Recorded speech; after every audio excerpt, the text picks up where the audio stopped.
Saludos, queridos hermanos. En este momento nos disponemos a subir al Calvario con el Señor para escuchar el último sermón de Jesús, aquel sermón que nos predicó desde la cruz.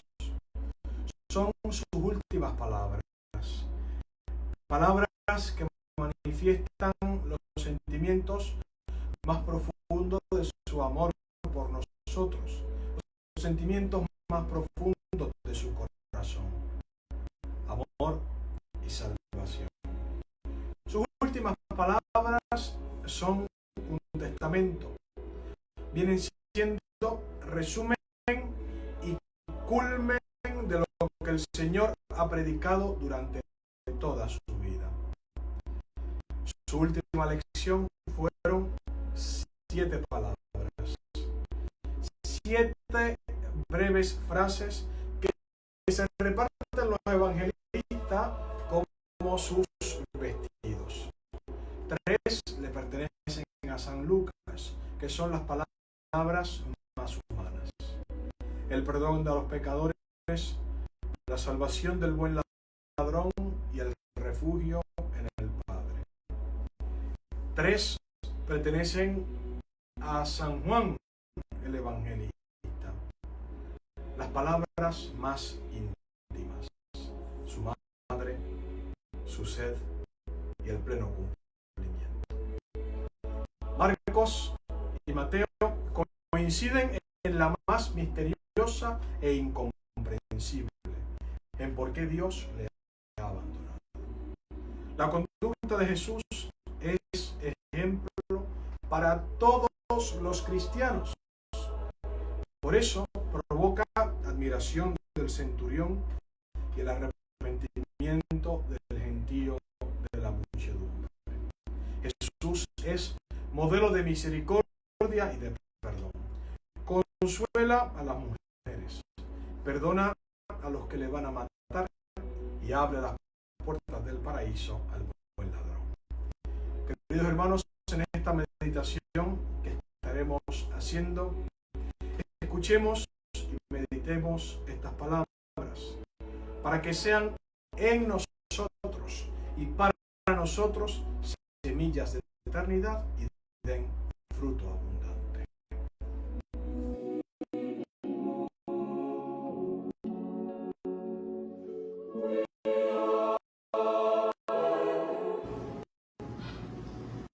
Cuando una persona ya está cerca de la muerte y la habremos experimentado con algún familiar, nos deja un testimonio, un testamento espiritual que podría ser lo más preciado que nos dejen, porque ese último momento está cargado de emoción, de sentimiento y de un amor genuino. Y esta primera palabra de Jesús, la primera de sus últimas palabras, también son un resumen de la vida de Jesús, son un resumen de su doctrina.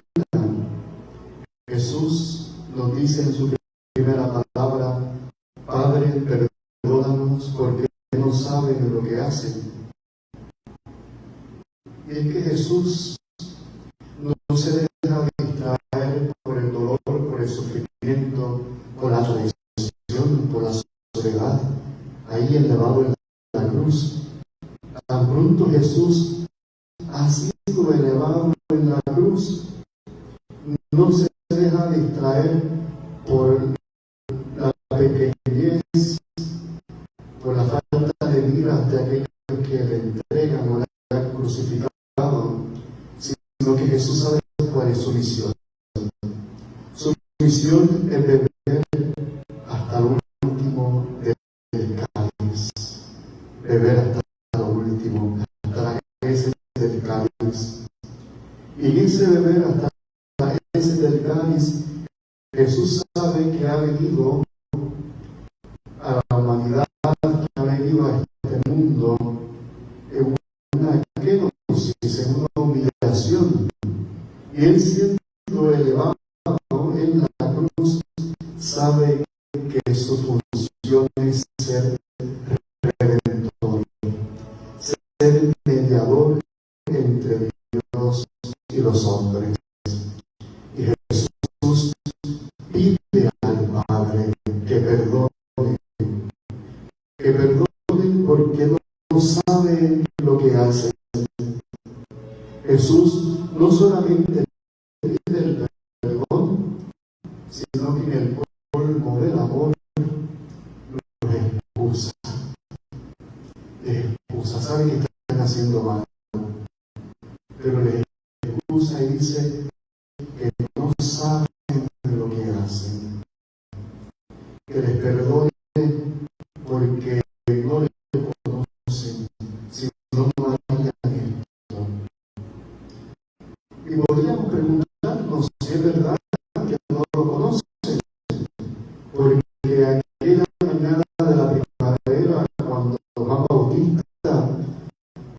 bautizó a Jesús en el Jordán, se escuchó la voz del Padre que decía: este es mi Hijo amado, escúchenlo. O ¿cómo es que no saben lo que hacen? No fueron 5.000 los hombres, sin contar las mujeres y los niños, a los que dio de comer y multiplicó el pan. No fue a ellos a quienes Jesús tantos milagros hizo.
Saludos, queridos hermanos. En este momento nos disponemos a subir al Calvario con el Señor para escuchar el último sermón de Jesús, aquel sermón que nos predicó desde la cruz.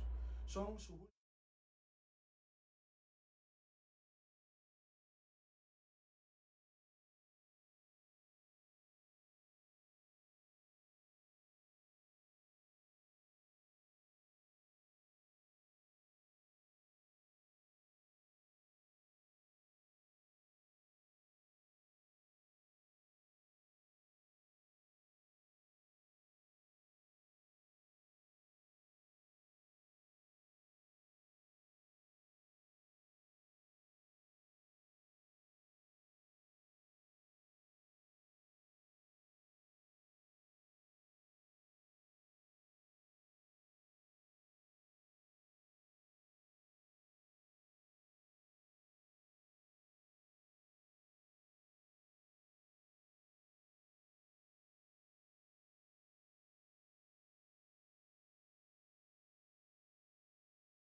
Saludos, queridos hermanos. En este momento nos disponemos a subir al Calvario con el Señor para escuchar el último sermón de Jesús, aquel sermón que nos predicó desde la cruz.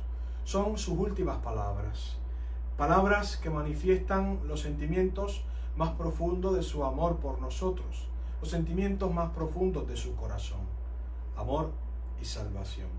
Sus últimas palabras son un testamento, vienen siendo resumen y culmen de lo que el Señor ha predicado durante toda su vida. Su última lección fueron 7 palabras, 7 breves frases que se reparten los evangelistas como sus vestidos. 3 le pertenecen a San Lucas, que son las palabras más humanas: el perdón de los pecadores, la salvación del buen ladrón y el refugio en el Padre. 3 pertenecen a San Juan el Evangelista, las palabras más íntimas: su madre, su sed y el pleno cumplimiento. Marcos y Mateo coinciden en la más misteriosa e incomprensible, en por qué Dios le ha abandonado. La conducta de Jesús es ejemplo para todos los cristianos. Por eso provoca admiración del centurión y el arrepentimiento del gentío de la muchedumbre. Jesús es modelo de misericordia y de perdón. Consuela a las mujeres, perdona a los que le van a matar y abre las puertas del paraíso al buen ladrón. Queridos hermanos, en esta meditación que estaremos haciendo, escuchemos y meditemos estas palabras para que sean en nosotros y para nosotros semillas de eternidad y den fruto abundante.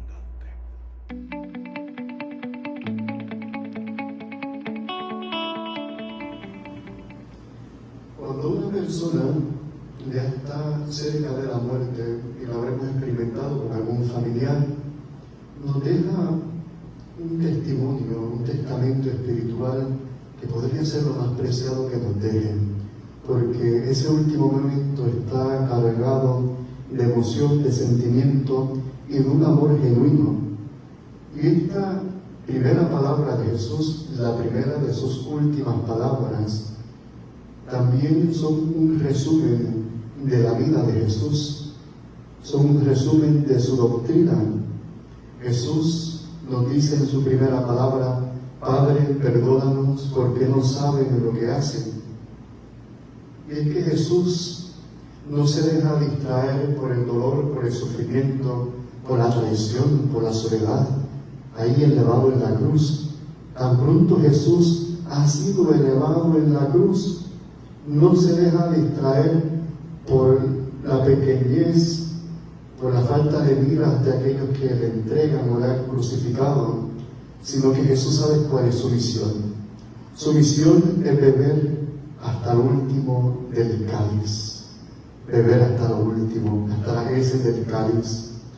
Y en ese beber hasta las heces del cáliz, Jesús sabe que ha venido a la humanidad, que ha venido a este mundo en una kenosis, en una humillación.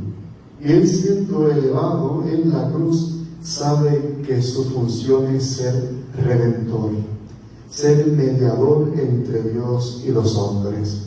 Y Jesús pide al Padre que perdonen porque no saben lo que hacen. Jesús no solamente pide el perdón, sino que en el colmo del amor los excusa. Les excusa, saben que están haciendo mal, pero les excusa y dice que no saben lo que hacen, que les perdone porque no le conocen, si no, no harían esto. Y podríamos preguntarnos si es verdad que no lo conocen. porque aquella mañana de la primavera, cuando Juan Bautista bautizó a Jesús en el Jordán, se escuchó la voz del Padre que decía: este es mi Hijo amado, escúchenlo. O ¿cómo es que no saben lo que hacen? ¿No fueron 5,000 los hombres, sin contar las mujeres y los niños, a los que dio de comer y multiplicó el pan? ¿No fue a ellos a quienes Jesús tantos milagros hizo para sanarlos de sus enfermedades y salvarlo y liberarlo de los demonios? ¿Cómo es que no saben lo que hacen? Y es que Jesús siente compasión del hombre y quiere salvarlo. Jesús no quiere la muerte del pecador, sino que se convierta y viva. Y esta palabra que Jesús nos dice es lo más auténtico de la misión del Salvador.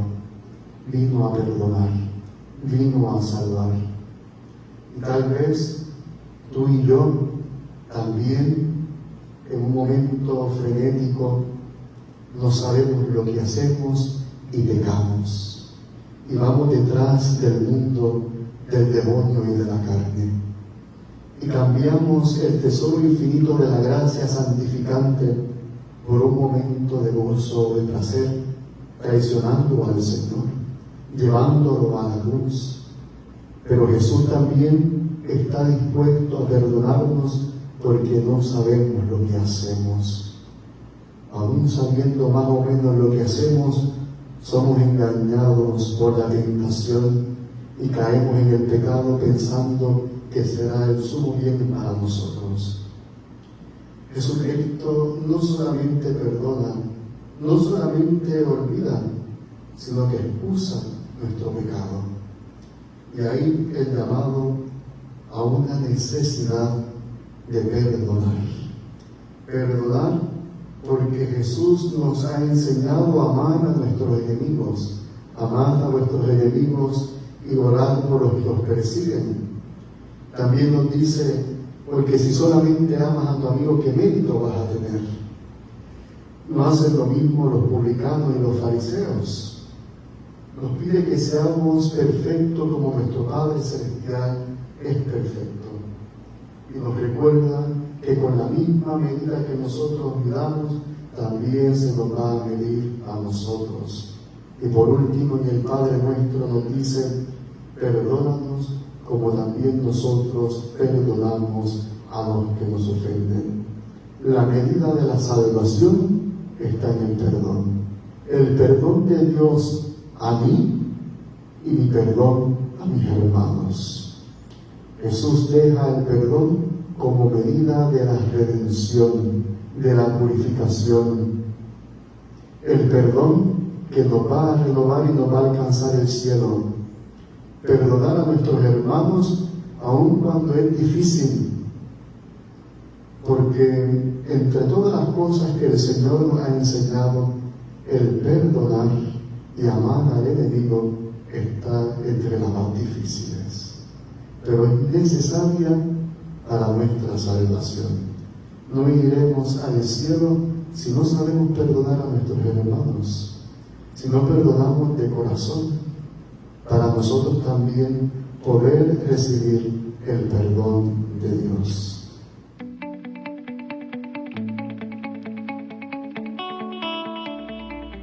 Hoy estarás conmigo en el paraíso. Esta segunda palabra del Señor en la cruz es coherente con aquello que Él predicaba en el Sermón de la Montaña. Pidan y se les dará, busquen y encontrarán, llamen y se les abrirá. Porque todo el que pide recibe, y el que busca encuentra, y el que llama se le abrirá. Jesús, siendo inocente, fue ejecutado como un malhechor entre dos malhechores en la cruz. Así se cumple lo anunciado por los profetas, fue tratado como un malhechor.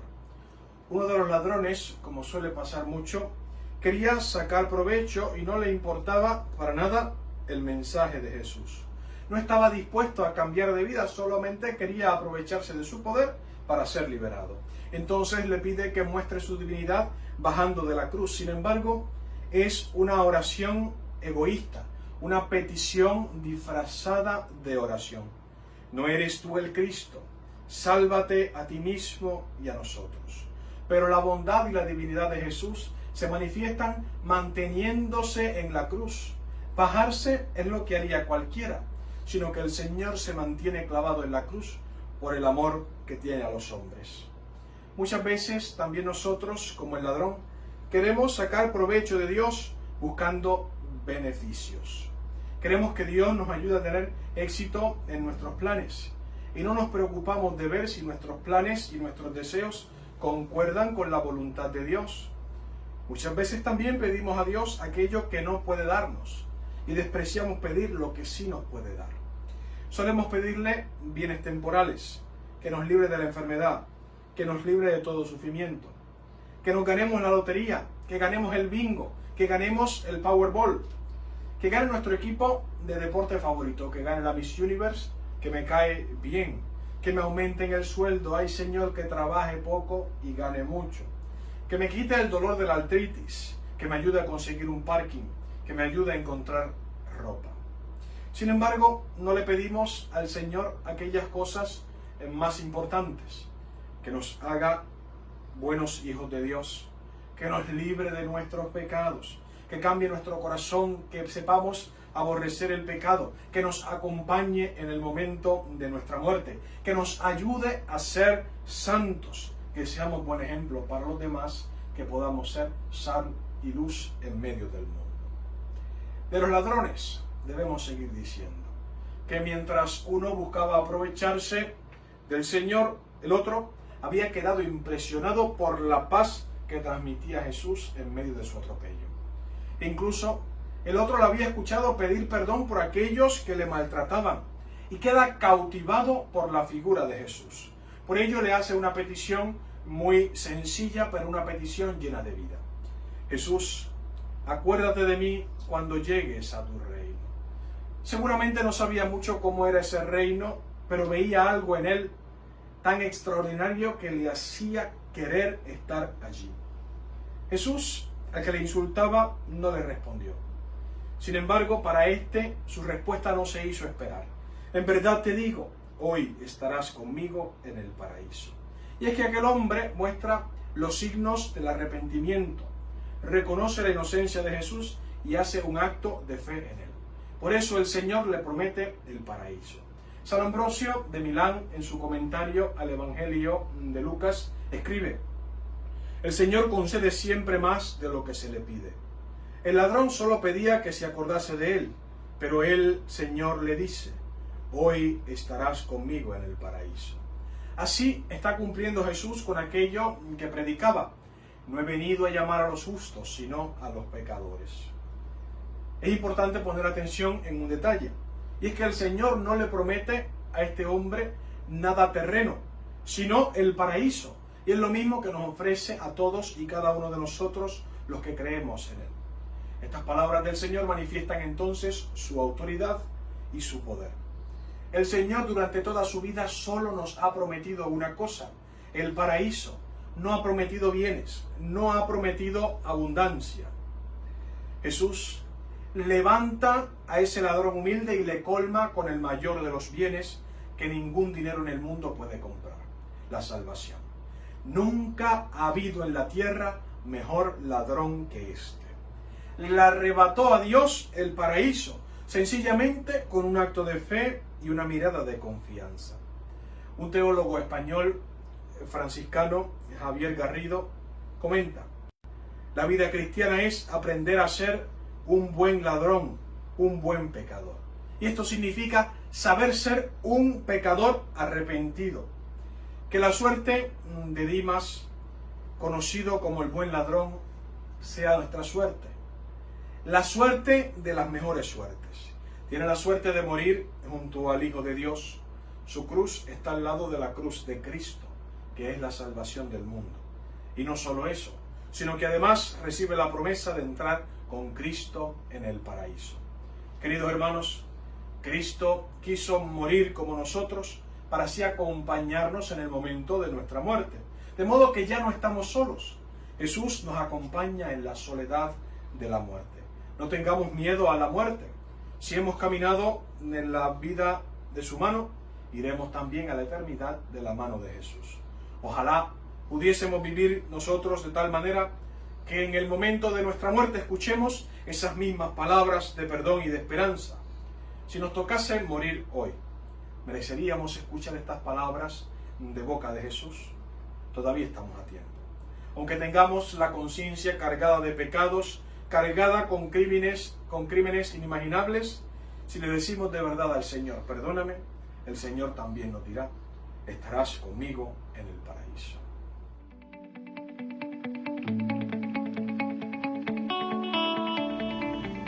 Mujer, ahí tienes a tu hijo, ahí tienes a tu madre. En esta tercera palabra, tal vez una de las palabras que más profundo llega a nuestro corazón, y es que en el sentimiento de cada católico está muy dentro la Madre de Jesús, que es también nuestra Madre. Y es aquí donde comenzó esa historia de amor, en la cruz, donde junto al varón de dolores estaba la mujer. Es interesante que Jesús no le llame madre, sino que la llame por mujer. Y algunos autores piensan que no la ha llamado madre para evitarle un dolor más a la Virgen María. Y otros piensan que es para identificarla con aquella primera mujer que Dios creó, Eva. Y por ahí va un poco nuestra reflexión. Si Pilato, cuando Jesús fue mostrado, dijo el ecce homo, he ahí el hombre. Ahora este hombre, Cristo Jesús, nos muestra a la mujer y nos dice, he ahí la mujer. Y la Virgen María es la mujer de la redención. Con ella comienza este nuevo linaje de los seguidores de Jesús. Y Jesús deja a aquellos que le aman a María por madre, le entrega a esta mujer. Y es que Jesús no le bastó con dejarnos los sacramentos, no le bastó con dejarnos la Eucaristía, el sacramento del sacerdocio para personificarlo, sino que nos dio también lo que es más suyo, su propia madre. Y es como Jesús nos estuviera elevando a su mismo nivel. Jesús nos pone a nosotros en su lugar para que nosotros seamos Jesús, seamos hijo para la Virgen María. Una mujer que es excelsa, que tiene un lugar principal en la iglesia, pero su lugar más importante es ser madre de la redención. Y por eso, en tantos santos y lugares, le reconocen como corredentora. La Virgen María está asociada a la redención. Todo lo que está en torno a la Virgen María es Jesús. Ella gira en torno a Jesús. Ella vive para Él. Su misión ha sido el ser madre de Jesús y madre nuestra. Y la Virgen María también en este tiempo surge como un gran consuelo, como un caudillo que nos muestra a la patria celestial. La Virgen María nos enseña a imitar a Jesús, nos enseña a seguirle, a decirle, hágase tu voluntad. La Virgen María no nos va a sacar de la cruz, pero en la cruz nos dará consuelo y nos dará esperanza, nos mostrará el camino de la salvación.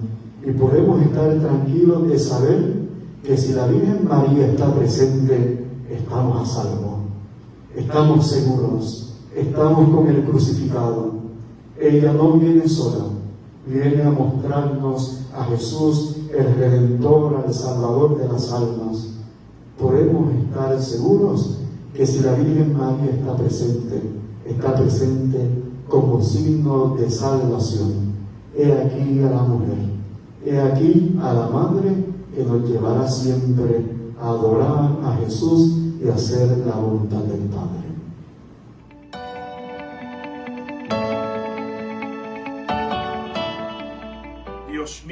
Dios mío, ¿por qué me has abandonado? Hermanos, nos encontramos ante una palabra muy misteriosa, ¿Cómo es posible que Dios desampare al justo? ¿Cómo es posible que Dios se separe de su Hijo? ¿Cómo es posible que Dios se separe de sí mismo? Aparece en los labios de Jesús unas palabras, una oración que seguramente ha sido tomada del Salmo 22, que expresa San Mateo en hebreo en su Evangelio: Elí, Elí, lema sabactani.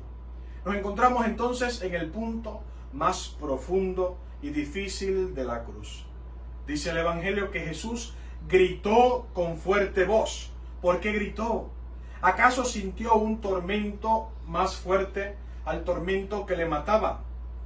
Démonos cuenta que el Señor no gritó en el huerto de los olivos mientras sudaba sangre, no gritó en la flagelación mientras su carne era desgarrada, no gritó cuando le colocaron la corona de espinas, y ni siquiera gritó en el momento en que era clavado en la cruz. ¿Por qué entonces grita ahora? Si solo le quedaba lo más fácil, terminar de morir suavemente. En cambio grita: Dios mío, ¿por qué me has abandonado? Estas palabras, más que un reproche a Dios, son la oración del justo que sufre, se siente desamparado y espera en Dios. Grita Jesús cuando se siente abandonado por su Padre.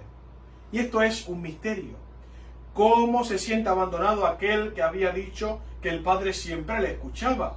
Y podemos recordar ese relato de la resurrección de Lázaro, cuando el Señor dice a viva voz: Padre, te doy gracias porque me has escuchado. Yo sé que tú me escuchas siempre, pero lo digo por la gente que me rodea, para que crean que tú me has enviado. ¿Cómo podemos entonces entender este abandono? Pues teológicamente nosotros decimos que Dios lo abandonó non recedendo sed non adiuvando. Decimos que Dios lo abandonó no alejándose de él, sino privándole de su ayuda. De manera que Dios lo escucha, pero no le responde. ¿Por qué? Pues San Pablo, en la segunda carta a los Corintios, nos dice: a él que no conoció pecado, lo hizo pecado por nosotros. Así Dios, por amor a nosotros, le dio a su Hijo el trato que merecíamos cada uno de nosotros. Así Él pagó las consecuencias del pecado por ti y por mí. Quien debería haber sufrido toda esa pasión e incluso peor, somos tú y yo. Por eso tenemos que ser agradecidos con Dios por su generosidad y por su amor. Jesús, por haberse identificado con nosotros, tuvo que vivir la experiencia de la soledad que merecen nuestros pecados. Por eso aparece el detalle de que no le dice Padre, sino Dios mío. Habla como un pecador, no habla como su Hijo, porque es representante de todos los pecadores del mundo. Por eso no usa el nombre de Padre, sino una expresión llena de respeto y de adoración. Dios mío. Y es que Dios de verdad nos ha dado a su Hijo. Por eso tiene que recorrer todo el camino de la vida humana sin ahorrarle ningún dolor, porque así los rincones más oscuros y horrorosos de nuestra vida quedan sanados por su presencia. Es necesario que Jesús baje hasta lo más hondo de la soledad para llevar allí su presencia, para llevar allí la luz de la esperanza. Y es este el momento más doloroso de la redención, allí donde el sacrificio de la cruz toma más sentido, el sentido más profundo, cuando Jesús vive y siente el abandono de Dios. Es en ese abandono donde nosotros descubrimos el inmenso amor de Jesús por los hombres y hasta dónde fue capaz de llegar por este amor. Él ocupó nuestro lugar. De modo que en adelante Dios Padre nunca nos abandonará, porque Cristo ya ha cargado eso por nosotros. Así, cuando nosotros nos sentimos abandonados por Dios, debemos siempre contemplar a Jesús en la cruz. Él no se desespera, Él no se olvida de Dios, sino que suplica al Padre confiado en que lo escucha. La soledad y el abandono eran condición necesaria para que llevase hasta el extremo la confianza amorosa en Dios, para que desde lo más hondo de la tentación de desesperarse, de perder la fe, destrozase para siempre el poder del demonio sobre nosotros. Es en ese momento de abandono, de soledad, cuando parece que Dios se ha olvidado de él, cuando llega a ser más hijo, porque afirma el amor al Padre. Queridos hermanos, la muerte, la vida y nuestras situaciones más terribles y más desesperadas están vividas y santificadas por Jesús. Las oscuridades de nuestra vida están iluminadas por Él, que las vivió primero. No hay que tener miedo. No hay dolor que no haya sido aliviado y curado por la presencia de Jesús. Por eso San Pablo en la carta a los Romanos dice: ¿quién nos separará del amor de Cristo? ¿La tribulación o la angustia, o la persecución o el hambre, o la desnudez o el peligro o la espada? Porque no hay situación humana que esté privada de la salvación. No hay situación capaz de apartarnos del amor de Dios. Hermanos, todos podemos tener en la vida un tiempo o un momento en que nos sentimos olvidados por Dios. E incluso nos vemos tentados a desconfiar y a desesperarnos. Sobre todo en esos momentos de dolor, donde se producen grandes desastres y nos preguntamos y nos preguntan: ¿dónde está Dios? ¿Dónde está Dios en los terremotos? ¿Dónde está Dios en las guerras? ¿Dónde está Dios en las muertes injustas y dolorosas? ¿Dónde está Dios en medio de esta pandemia? Pues Dios está en el terremoto, en la guerra, en el hospital, allí acompañando al que muere. Recordemos sobre todo que el momento de mayor dolor es también momento de salvación, momento perfecto para volvernos a Dios y confiar en su infinita misericordia.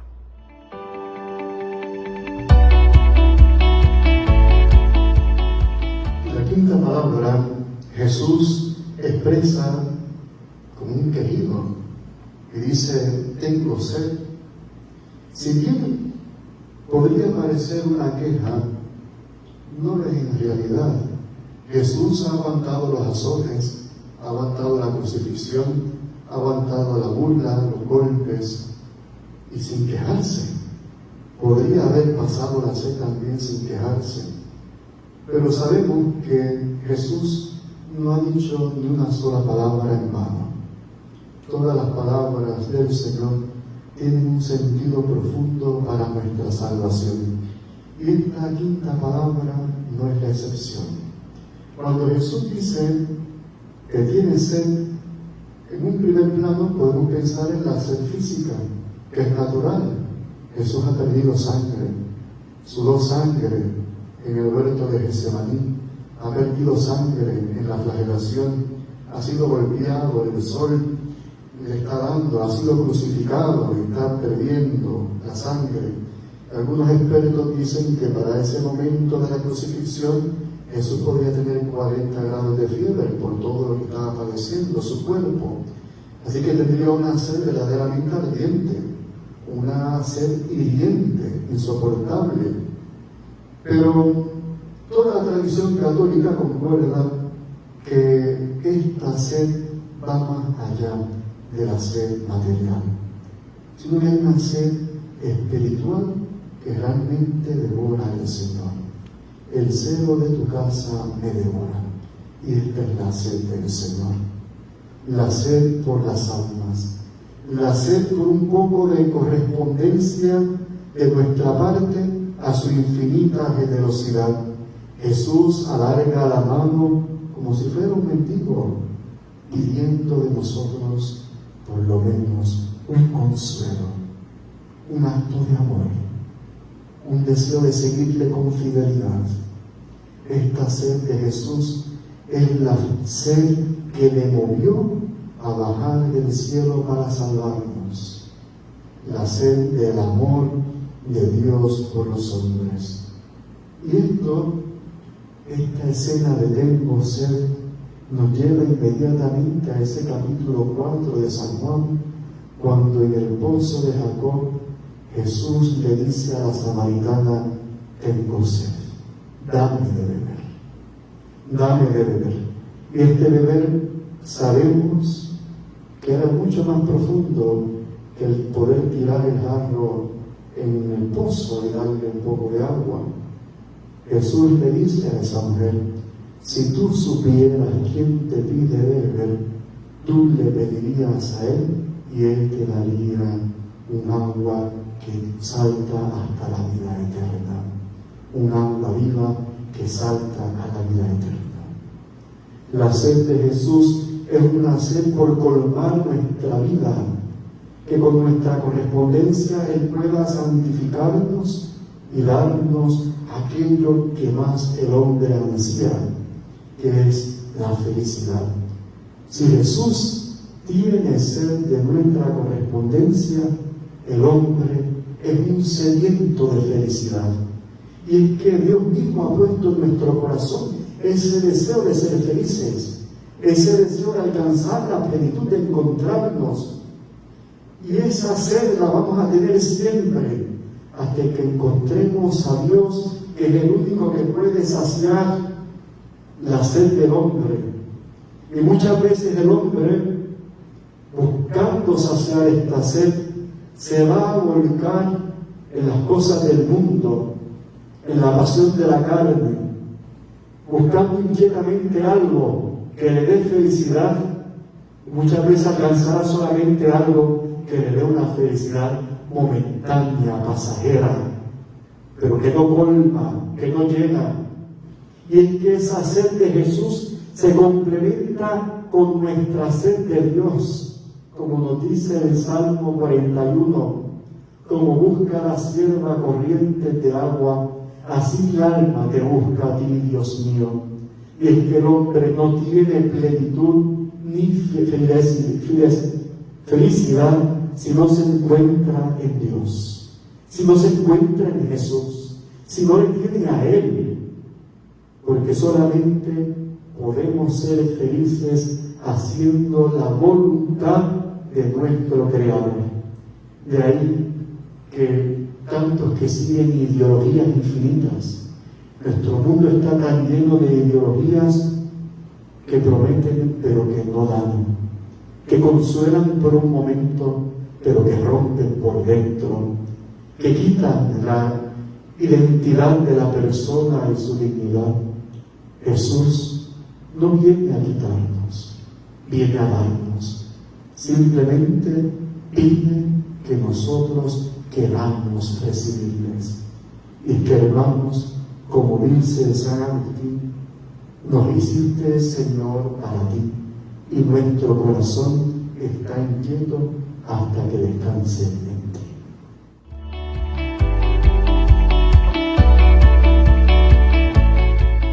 Todo está consumado. Es la proclamación que sale de la boca de Cristo sobre el cumplimiento perfecto de la Sagrada Escritura en su persona.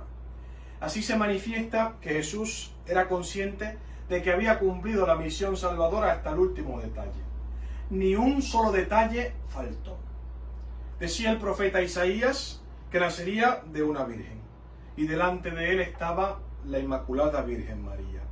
Había dicho el profeta Miqueas que nacería en Belén de Judá, y allí nació en el pesebre de Belén. El Salmo 72 había profetizado que los reyes vendían a adorarle y a traerle ofrendas. Y llegaron los reyes magos a Belén y le adoraron y le llevaron oro, incienso y mirra. Oseas había anunciado que el Mesías vendría de Egipto. Surgió la persecución de Herodes y el niño Jesús con sus padres tuvo que huir a Egipto. La profecía decía, y será llamado Nazareno, y por 30 años vivió en Nazaret. Otra de las profecías decía, y saldrá la voz del que clama en el desierto y le preparará los caminos. Y Juan el Bautista se presentó diciendo, yo soy la voz del que clama en el desierto, preparen los caminos del Señor. Estaba profetizado que haría su entrada triunfal sobre un burrito en Jerusalén, y el domingo de Ramos entra en la ciudad santa de la Jerusalén sobre un burrito. Estaba profetizado que sería vendido por 30 monedas de plata, y allí en el templo, en el piso, estaban las 30 monedas de plata arrojadas por Judas el traidor arrepentido. El Salmo 21 también había profetizado que se burlarían de él, y el Señor se acordó a rezarlo desde la cruz. Mueven sus cabezas en son de burla. Que le salve Dios, puesto que dice que le es grato. Mi lengua está pegada al paladar, han taladrado mis manos y mis pies, se pueden contar todos mis huesos. se han repartido mis vestidos y echan suertes sobre mi túnica.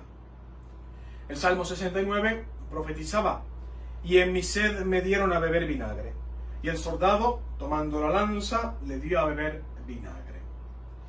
Cristo, viendo que todas las profecías del Antiguo Testamento se habían cumplido, lanzó un grito de satisfacción: todo está consumado, todo está cumplido.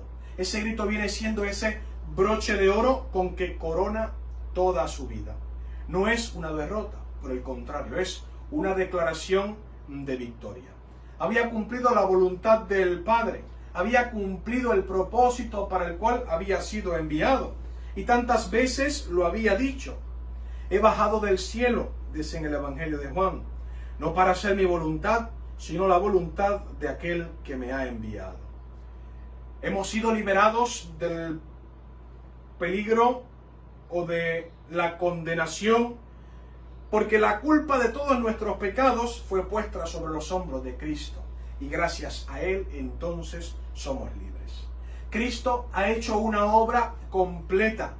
No solamente quitó nuestros pecados, sino que además nos aseguró la vida eterna. De modo que gracias a la muerte de Cristo podemos acercarnos a Dios. En la cruz de Cristo fue vencido el demonio, fue cumplida la ley y fue borrado nuestro pecado.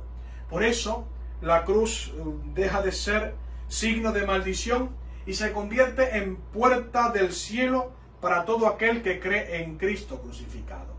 Si la vida de Cristo, queridos hermanos, fuese una novela, este sería el momento donde nos toca explotar en llanto, porque ha muerto el autor y el principal actor. Este no sería un buen fin para una película o una novela, porque muere el protagonista. Pero esto no es una novela, no es una película, se trata de la vida real. Y nos entristecemos y sufrimos la pasión del Señor, sufrimos la muerte de nuestro Salvador. Sin embargo, por una parte nos entristecemos por la muerte de nuestro Maestro, y por la otra nos alegramos por su muerte, porque sabemos que después de ella vendrá la resurrección. Hermanos, Jesús todo lo ha cumplido. Ahora nos toca a nosotros poner de nuestra parte para unirnos a Él diariamente. No estamos solos, tenemos a Cristo. Él nos enseña el camino y nos manifiesta la cercanía de Dios. Todo está consumado. No son las palabras de un hombre que está derrotado, sino el grito triunfante del vencedor, que proclama la derrota del demonio, ya que han sido vencidos para siempre el poder del mal, el poder del demonio y el poder de todos los hombres incrédulos del mundo. Ese cuerpo destrozado, ese cuerpo inflamado de amor, de ahí nace la nueva humanidad, la humanidad fiel a Dios. Tenemos que tener claro que la muerte de Jesús no fue para calmar la ira de Dios. A Dios le sobraba paternidad y le sobraba amor para perdonarnos, sino que la muerte del Señor ha sido para animarnos y para consolar a todo hombre que viene a este mundo. Dice la carta a los Hebreos: porque así como los hijos comparten la sangre y la carne, también Él participó de ellas para destruir con la muerte al que tenía el poder de la muerte, es decir, al diablo, y liberar así a todos los que con el miedo a la muerte estaban toda su vida sujetos a la esclavitud. Para esto vino Jesús al mundo, para quitarnos el miedo a morir y manifestarnos nuestro destino. La vida del hombre no es solo nacer, vivir y morir, como muchos creen. No, la vida del hombre es nacer, vivir, morir y resucitar. De modo que no hay que tener miedo a la muerte. Aquel que no tenía por qué morir, para que comprendiésemos que no es negativo, murió. Hermanos, todos al final de nuestra vida tendremos que decir: todo está cumplido. Pero es distinto cuando sale de la boca del pecador a cuando sale de la boca del justo. El pecador, al decir todo está cumplido, dice: pasaron para siempre mis placeres, ahora me toca el infierno para siempre. Si en cambio en la boca del justo significa todo está cumplido, pasaron mis sufrimientos, mis dolores y amarguras, y ahora me toca el esplendor del cielo para siempre. Estás a tiempo todavía, hermano. Estamos a tiempo. Cristo, el Señor, nos lo dice desde la cruz. Estamos a tiempos de convertirnos si de verdad tenemos la intención y lo queremos de corazón.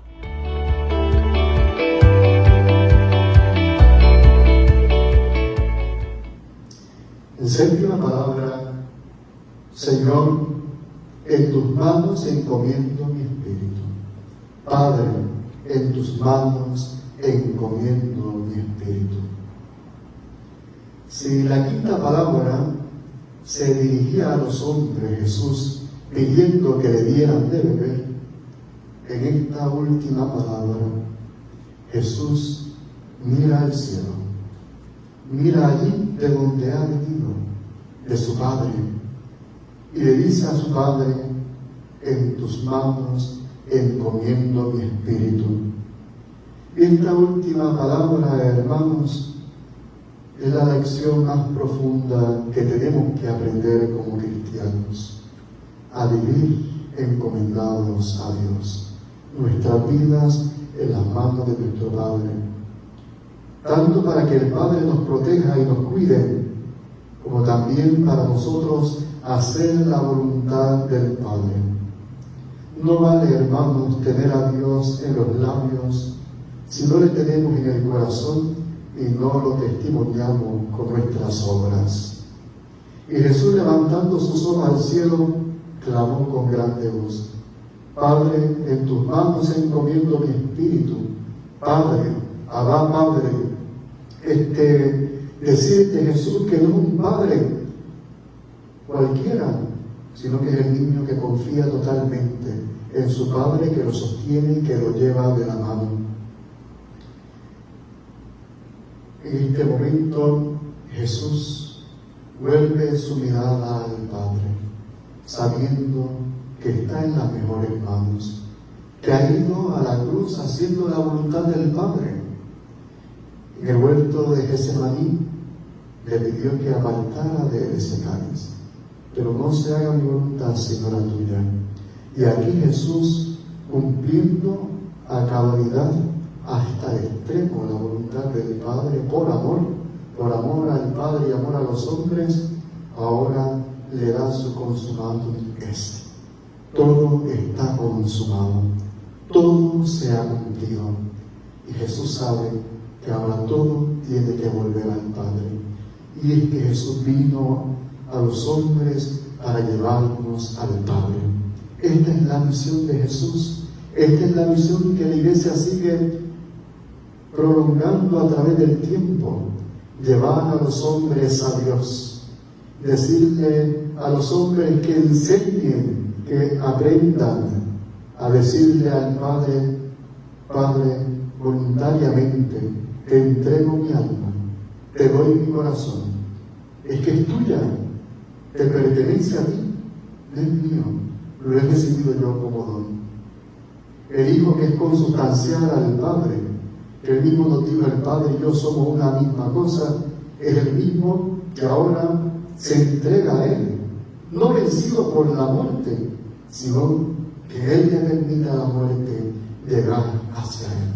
Y es que hay un detalle importante en el relato cuando nos dice que Jesús expira, dice: e inclinando la cabeza, expiró.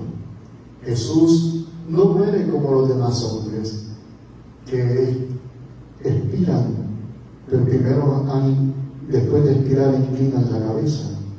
Han inclinado porque han muerto, ¿no? Jesús, inclinando la cabeza, le da el consentimiento a la muerte de acercarse a Él. Él se entrega voluntariamente,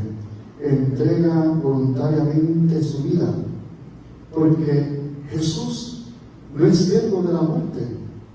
No hemos leído en el Evangelio que Jesús resucitó a la hija de Jairo, al hijo de la viuda de Naín, que Jesús resucitó a Lázaro después que estaba en proceso de putrefacción.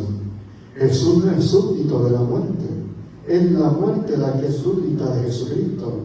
Y en este momento en que Jesús entrega su espíritu voluntariamente al Padre, Él se entrega, Él, nadie lo mata, Él entrega la vida por el rescate de muchos. Y este momento tan glorioso en el que Jesús entrega su vida al Padre y muere, el cosmos no queda indiferente, el mundo tiembla, la tierra se ve sacudida, Jerusalén, el templo, es rajado de arriba abajo. Ya pasó el Antiguo Testamento, ahora surge el Nuevo. Muchos muertos salen de sus tumbas y el centurión se golpea el pecho diciendo: verdaderamente este era el Hijo de Dios. Que nosotros también podamos decir continuamente a lo largo de nuestra vida y diariamente: Padre, en tus manos encomiendo mi espíritu. Es un momento para apartar de nosotros todos los ídolos de nuestra vida, alejar de nosotros las pasiones, la atracción por el mundo, los ídolos, caminar hacia Jesús. Porque lo único que importa en esta vida, hermanos, es la salvación. O nos estamos salvando o nos estamos condenando. Lo más importante en nuestra vida es vivir, pero vivir bien, para morir santamente.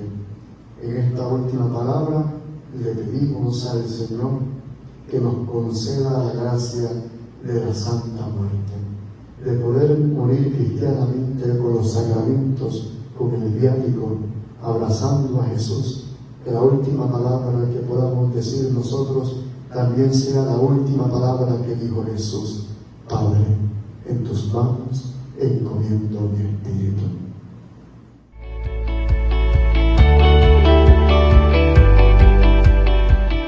Así llegamos al fin del sermón. Dicha entonces su última palabra, al momento hubo un terrible terremoto que sacudió todo el Calvario. La gente salió corriendo locamente. Se rasgó el velo del templo de arriba abajo. El centurión se golpeó el pecho diciendo: verdaderamente este era Hijo de Dios. Muchos muertos resucitaron y la Virgen contemplaba aterrada el espectáculo. Tenía razón aquel filósofo cuando dijo: la muerte de Sócrates es la muerte de un sabio, pero la muerte de Cristo es la muerte de un Dios. Murió Jesucristo como Dios que era, con una majestad imponente. La naturaleza entera se conmueve ante la muerte de Cristo. Hemos terminado la contemplación de las 7 palabras de nuestro Señor en la cruz. Con ella hemos contemplado y palpado muy de cerca el testimonio supremo del amor. Hemos visto que estas palabras pueden iluminar la situación en la que vivimos y además pueden darnos ánimo en nuestro compromiso como cristianos. Todavía nos queda, hermanos, la vivencia de la Pascua en la vigilia pascual y en el domingo de la resurrección. Sin embargo, no podemos separar la pasión y la muerte del Señor de su resurrección. Son una unidad indestructible. Juntas forman el evento que cambió el rumbo de la historia de nosotros los hombres. Dios no nos ha dejado solos. Somos mimados por Dios. Nos ha dejado la protección maternal de María. Así, imitemos a Juan, que al recibir a María en su casa, antes ya la había recibido en su corazón. Que Santa María, Nuestra Señora del Perpetuo Socorro, interceda por nosotros. Amén.